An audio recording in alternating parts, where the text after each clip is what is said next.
Before, bago ako mag-front row, I was an actor and a TV host sa GMA7 for about 8 years. Tapos, ayun, mga ilang teleserye na rin yung mga nagawa ko. Tapos, public affairs host din ako.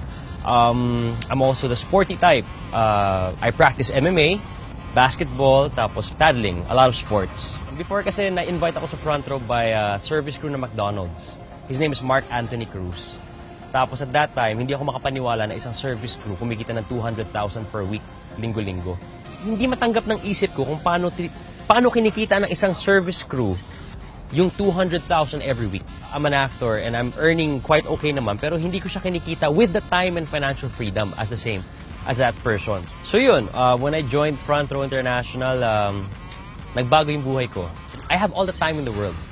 Diba? Ang sarap sa pakiramdam na hawak mo yung oras mo. Wala kang boss, wala kang time in time out. You can do whatever you want. And ano nangyari? Nagkaroon ako ng Ford Mustang. It's a sports car in 1 year and 3 months. Ano parang hindi naman kasi ako dati ganito.